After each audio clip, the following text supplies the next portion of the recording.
Assalamualaikum warahmatullahi wabarakatuh. Perkenalkan, nama saya Andista Putra, NIM 1911270052, kelas 5B,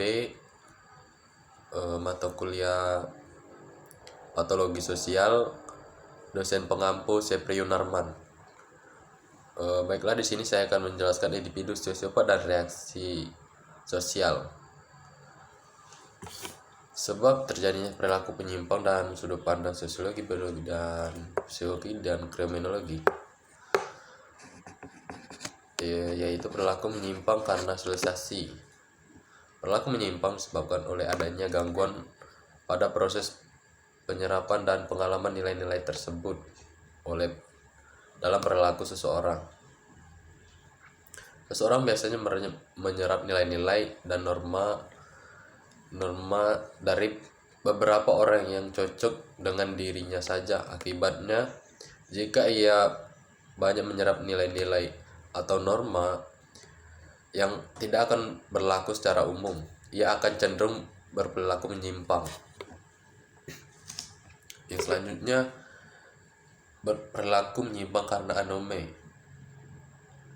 Anome adalah suatu situasi tanpa norma dan tanpa arah, sehingga tidak tercipta keselarasan antara kenyataan yang diharapkan dan kenyataan sosial yang ada di lapangan. Konsep tersebut dipakai untuk menggambarkan suatu masyarakat yang memiliki banyak norma dan nilai, tapi antara norma dan nilai yang satu dengan yang lainnya saling bertentangan. Akibatnya timbul keadaan yang tidak adanya seperangkat nilai atau norma yang dipatuhi oleh konsisten oleh masyarakat.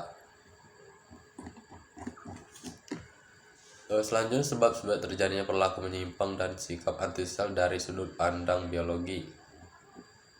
Dari sudut pandang biologis, bahwa penyimpangan sosial berhubungan dengan faktor-faktor biologis seperti tipe-tipe sel tubuh. Sejumlah ilmuwan seperti Lombroso, Kretschmer, Houghton, von Haiti, dan Sheldon melakukan berbagai studi yang menyatakan bahwa orang yang mempunyai tipe tubuh tertentu lebih cenderung melakukan perbuatan menyimpang. Yang selanjutnya, sebab terjadinya perilaku menyimpang dan sikap antisosial dari sudut pandang sosiologi. Pandang psikologi. Teori ini berpandangan bahwa penyakit mental dan gangguan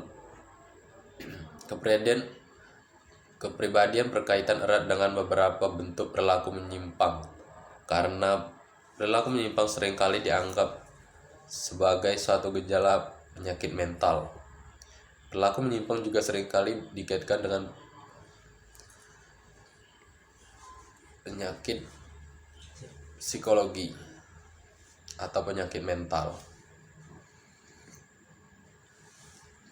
Dan selanjutnya, sebab terjadinya perilaku menyimpang dan sikap antisosial dari sudut pandang kriminologi, yaitu teori pengendalian.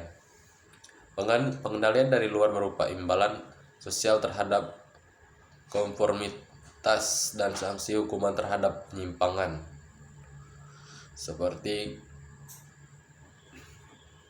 kepercayaan mengacu pada norma yang dihayati, ketanggapan yakni sikap tanggap seseorang terhadap pendapat orang lain, keterikatan atau komitmen berhubungan dengan berapa banyak imbalan yang terima seseorang atas perilakunya yang konformis. Selanjutnya, teori konflik. Teori konflik terjadi apabila sesuatu masyarakat terdapat sejumlah kebudayaan khusus yang masing-masing cenderung tertutup sehingga mengurangi kemungkinan timbulnya kesepakatan nilai. Orang-orang yang menganut budaya berbeda dianggap sebagai penyimpangan. Selanjutnya, konflik kelas sosial terjadi akibat suatu kelompok menciptakan peraturan sendiri untuk melindungi kepentingannya. Mereka yang menentang hak istimewa kelas atas dianggap mempunyai perilaku menyimpang sehingga dicap sebagai penjahat. Selanjutnya, deviasi primer dan sekunder.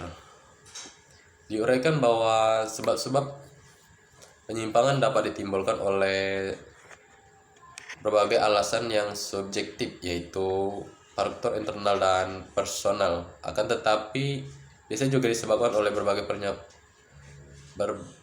macam pengaruh situasional dari luar, yaitu limitasi eksternal. Selain itu juga bisa disebabkan oleh kombinasi dari keduanya. Hal penting untuk dicatat adalah deviasi tadi terorganisasi secara subjektif dalam diri pribadi, lalu ditransformasikan dalam bentuk peranan-peranan aktif tertentu. Selanjutnya, jadikan kebiasaan atau kriteria sosial yang menetap untuk mendapatkan status sosial. Yang selanjutnya, sanksi sosial. Sanksi sosial langsung dikenakan pada orang-orang yang dianggap mempunyai stigma sosiopat yang dikenakan oleh masyarakat pada umumnya.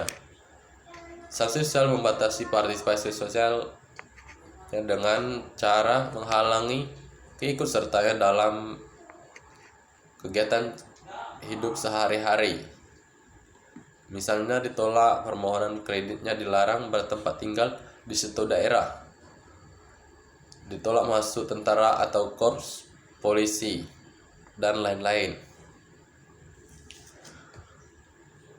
Contohnya, mantan narapidana sukar mendapatkan pekerjaan yang dengan mudah bisa didapatkan oleh orang normal karena anggotanya organisasi sosiopat itu dianggap eksklusif, asusila, amoral, atau manusia hina, merusak, dan lain-lain. Selanjutnya, mobilitas pada individu sosiopat. Pada umumnya individu dan kelompok yang menyimpang itu sangat mobil. Sifatnya kepribadian dengan mobilitas vertikal dan mobilitas spesial atau ruang yang rendah sangat membatasi ruang gerak oleh para anggota kelompok, lingkungan, dan lainnya. Mereka memiliki afinitas atau daya kait yang tinggi dengan anggota-anggota kelompok sendiri. Sebaliknya, orang-orang yang merasa ditolak oleh lingkungannya tidak mempunyai tempat dan tidak bisa menyesuaikan diri dengan anggotanya.